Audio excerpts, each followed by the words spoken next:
ओम नमो भगवते वासुदेवाय। पाप मोचनी एकादशी 26 मार्च विशेष। हिंदू धर्म में एकादशी का व्रत महत्वपूर्ण स्थान रखता है। प्रत्येक वर्ष 24 एकादशियां होती हैं। जब अधिक मास या मलमास आता है तब इनकी संख्या बढ़कर 26 हो जाती है। हिंदू धर्म में कहा जाता है कि संसार में उत्पन्न होने वाला कोई भी ऐसा मनुष्य नहीं है जिससे जाने अनजाने पाप नहीं हुआ हो। पाप एक प्रकार की गलती है जिसके लिए हमें दंड भोगना होता है। ईश्वरीय विधान के अनुसार पाप के दंड से बचा जा सकता है अगर पाप मोचनी एकादशी का व्रत रखें। पुराणों के अनुसार चैत्र कृष्ण पक्ष की एकादशी पाप मोचनी कहलाती है, अर्थात पाप को नष्ट करने वाली। स्वयं भगवान श्री कृष्ण ने इसे अर्जुन से कहा है। कथा के अनुसार भगवान अर्जुन से कहते हैं, राजा मानधाता ने एक समय में लोमेश ऋषि से जब पूछा कि प्रभु यह बताएं कि मनुष्य जो जाने अनजाने पाप कर्म करता है उससे कैसे मुक्त हो जाता है। भविष्योत्तर पुराण में विस्तार से वर्णन किया गया है।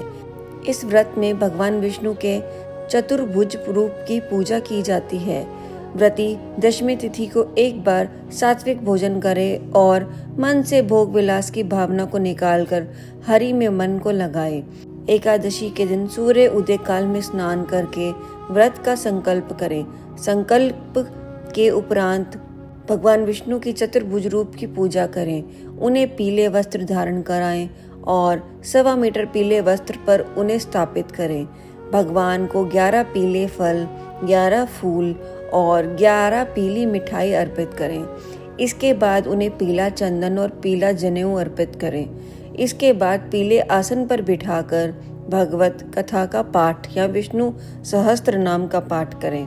एकादशी तिथि को जागरण करने से कई गुना पुण्य मिलता है। अंततः रात्रि में भी निराहार रहकर भजन कीर्तन करते हुए जागरण करें। द्वादशी के दिन प्रातः स्नान करके विष्णु भगवान की पूजा करें। फिर ब्राह्मणों को भोजन करवाकर दक्षिणा सहित विदा करें। पश्चात स्वयं भोजन करें। पाप मोचनी एकादशी कथा। भगवान श्री कृष्ण ने कहा, हे अर्जुन, चैत्र मास के कृष्ण पक्ष की एकादशी को पाप मोचनी एकादशी के नाम से जाना जाता है। एक बार की बात है, पृथ्वीपति राजा मानधाता ने लोमेश ऋषि से यह प्रश्न किया था कि जो तुमने मुझसे किया है। अंततः जो कुछ भी ऋषि लोमेश ने राजा मानधाता को बताया वही मैं तुम्हें कह रहा हूँ। राजा मानधाता ने धर्म के गहरे रहस्यों के ज्ञाता महर्षि लोमेश से पूछा, हे ऋषि श्रेष्ठ, मनुष्य के पाप का मोचन किस प्रकार संभव है? कृपा कर कोई ऐसा सरल उपाय बताएं जिससे सभी को सहज ही पापों से छुटकारा मिल जाए। राजा मानधाता के इस प्रश्न के जवाब में लोमेश ऋषि ने राजा को एक कहानी सुनाई। महर्षि लोमेश ने कहा, हे नृपति, चैत्र मास के कृष्ण पक्ष की एकादशी का नाम पाप मोचनी एकादशी है। उसके व्रत के प्रभाव से मनुष्य के अनेक पाप नष्ट हो जाते हैं। मैं तुम्हें इस व्रत की कथा सुनाता हूँ, सो ध्यान पूर्वक सुनना। प्राचीन समय में चैत्र रथ नामक एक वन था। उसमें अप्सराएं किन्नरों के साथ विहार किया करती थी। वहाँ सदैव वसंत का मौसम रहता था, अर्थात उस जगह सदा नाना प्रकार के पुष्प खिले रहते थे।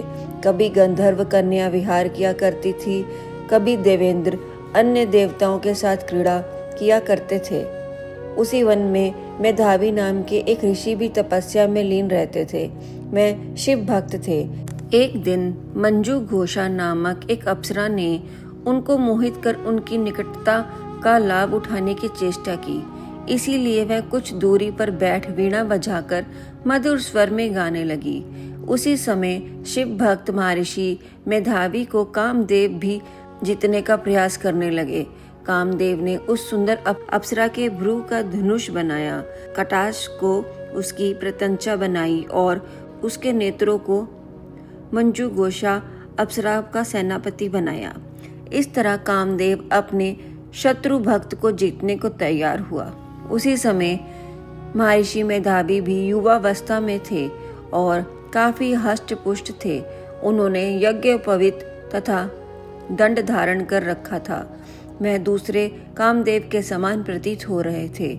उस मुनि को देखकर कामदेव के वश में हुई मंजूदोषा ने धीरे धीरे मधुर वाणी से वीणा पर गायन शुरू किया तो महर्षि मेधावी भी मंजूदोषा के मधुर गाने पर तथा उसके सौंदर्य पर मोहित हो गए। वह अप्सरा मेधावी मुनि को कामदेव से पीड़ित जानकर उनसे अटखलियां करने लगी।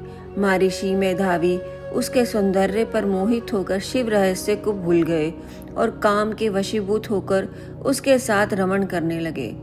काम के वशीभूत होने के कारण मुनि को उस समय दिन रात का कुछ भी ज्ञान न रहा और कभी समय तक वह रमण करते रहे।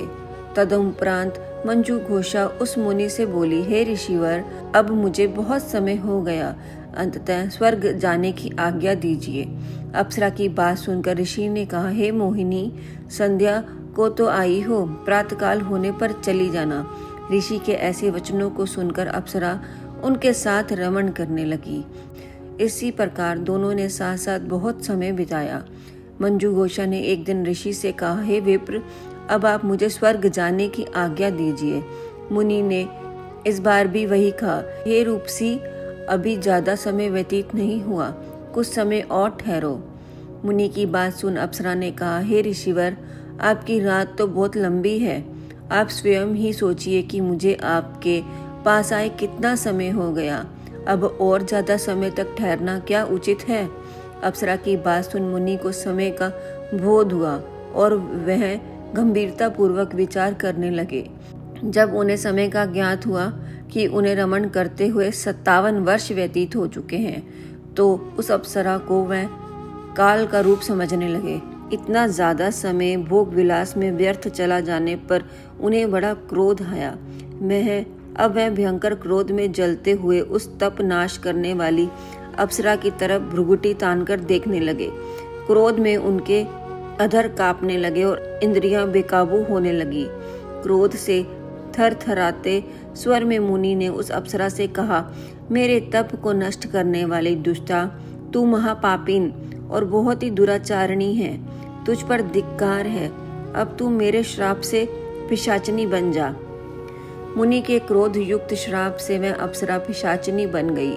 यह देख मैं व्यथित होकर बोली, हे ऋषिवर, अब मुझ पर क्रोध त्याग कर प्रसन्न होइए और कृपा करके बताइए कि इस श्राप का निवारण किस प्रकार होगा।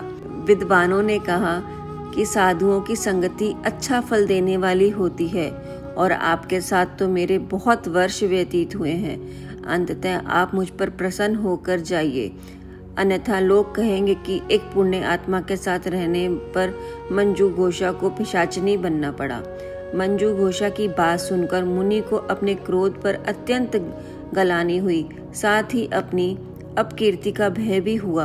अंततः तूने मेरा बड़ा बुरा किया है, किंतु फिर भी मैं तुझे इस श्राप से मुक्ति का उपाय बतलाता हूँ। चैत्र मास के कृष्ण पक्ष की जो एकादशी है उसका नाम पाप मोचनी है। उस एकादशी का उपवास करने से तेरी पिशाचनी की देह से मुक्ति हो जाएगी। ऐसा कहकर मुनि ने उसको व्रत का सब विधान समझा दिया। फिर अपने पापों का प्रायश्चित करने के लिए मैं अपने पिता चौवयन ऋषि के पास गए। चैवन ऋषि ने अपने पुत्र मेधावी को देखकर कहा, हे पुत्र, ऐसा क्या किया तूने कि तेरे सभी तप नष्ट हो गए, जिससे तुम्हारा समस्त देह मलिन हो गया। मेधावी मुनि ने लज्जा से अपना सिर झुकाकर कहा, पिताश्री, मैंने एक अप्सरा से रमण करके बहुत बड़ा पाप किया है। इसी पाप के कारण मेरा सारा तेज और मेरा तप नष्ट हो गया। कृपा करके आप इस पाप से छूटने का उपाय बताइए।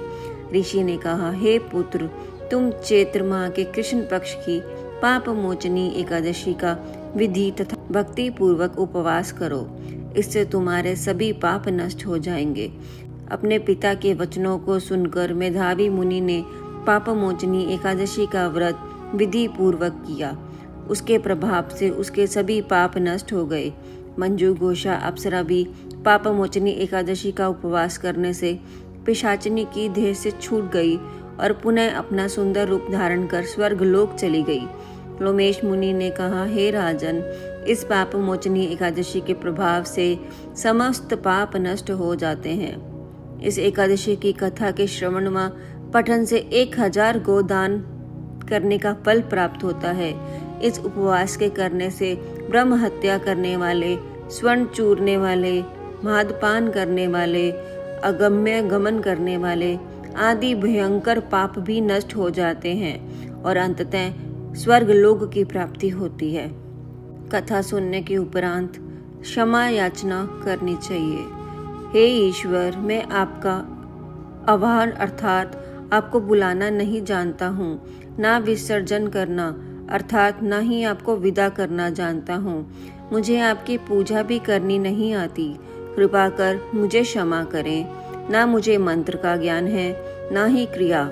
मैं तो आपकी भक्ति करना भी नहीं जानता। यथा संभव पूजा कर रहा हूँ। कृपा कर मेरी भूल को क्षमा कर देना और पूजा को पूर्णता प्रदान करना। मैं भक्त हूँ, मुझसे गलती हो सकती है। हे ईश्वर, मुझे क्षमा करें, मेरे अहंकार को दूर करें। मैं आपकी शरण में आया हूँ। ओम नमो भगवते वासुदेवाय।